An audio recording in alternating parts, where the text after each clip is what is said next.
кедей әйелдің 3 қызы болыпты.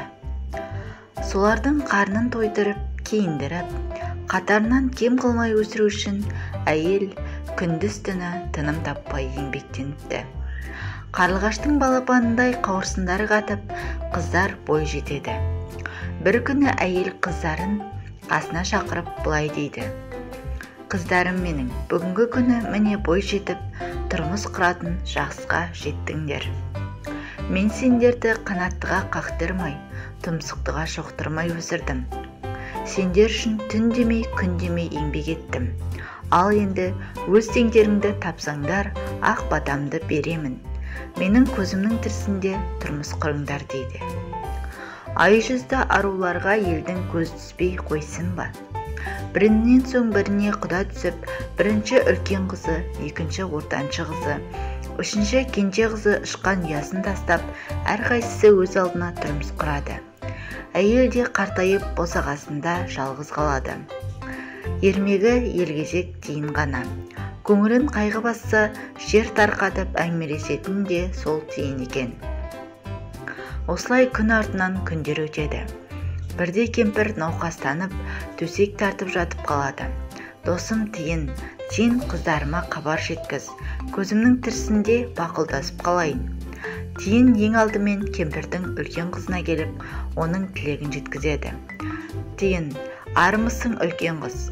Мені саған анаң жіберді. Ол қатты науқастанып қалды. Қыздарыма хабар бер, көзімнің тірісінде бақылдасып қалайын деді. Сізді анаңыз шақырып жатыр" деді. "Қап, барар едім. Бірақ мына қазанымды тазалап жатыр едім" дейді үлкен қызы, қол тимей, мұрнынан тіреліп жатқандай кейи сөйлеп. "Сен қазаныңды тазалап алайын дейсің бе? Онда мәңгі бақи солардан айырылмай өт" дейді тиын. Осыны айтқанда, қыздың қолында қазан жерге түсіп, қызға тиіп кетеді де, қыз үлкен тасбақаға айналып кетеді.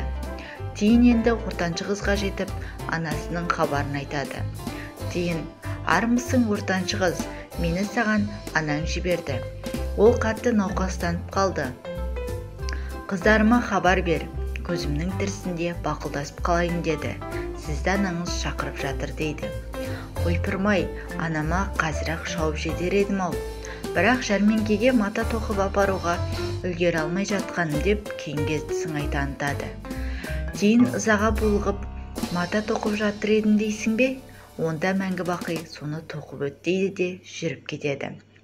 Ортаншы қыз өрмекшіге айналады да жорғалай жөнеледі. Тиын асығып кемпірдің кенже қызына келеді. Ол қамыр илеп жатыр екен. "Армысың кенже қыз? Мені саған анаң жіберді. Ол қатты науқастанып қалды. Қыздарыма хабар бер, көзімнің тірісінде бақылдасып қалайын деді. Сізді анаңыз шақырып жатыр" дейді. Қайғылы хабарды естіген қыз ләм-мим демей, қолының қамарын да тазаламастан жан ұшырып анасына жүгіреді. "Анашым, сізге не болды? Өзіңізді неге күтпейсіз? Осыншама өзіңізді неге қинайсыз? Бізді ертерек шақырмадыңыз ба? Әпкелерім қайда? Олар неге келмеген? Тиынжан, сен оларға хабар бердің бе?" "Я, кенже қыз, бірақ олар енді келгілері келмейтінін айтты." "Анашым, ештеңеге уайымдамаңыз. Мен сізді емдеп жазамын. Әпкелерім де келіп қалар. Қолдары тимей жатқан болар. Бәрі жақсы болады" деп кенже қыз анасына дәрі-дәрмек береді. Анасының көзінің тірісінде жеткен кенже қыз науқас кемпірдің ақырғы сәттерін қуанышқа бөлейді. "Ақылыңнан сені көріп бір марқайып қалдым ғой. Менің қадірлім, алтыным, адамзатқа әрдайым қуаныш әкелуші болып. Сонда адамдар сенің немере шөбереңді, ұрпағыңды ардақтайды" дейді тиын. Шындығында солай болып, кіші қыз көп жасап, оны барлық адам қастерлеп сүйіп өтіпті. Күндердің күнінде кіші қыздың да өмірмен қоштасар мезгілі жетіп, ол бал арасына айналыпты. Аралар бүкіл жаз бойына тыным таппай, адам баласы үшін бал жинаумен әлек.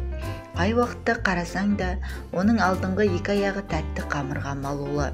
Ал қыс айында айналадағы барлық жәндік ғайып болғанда, ара омартаға, жылы ұяға кіріп алып, жан рахатын табады. Оянса, бал мен қант жейді екен.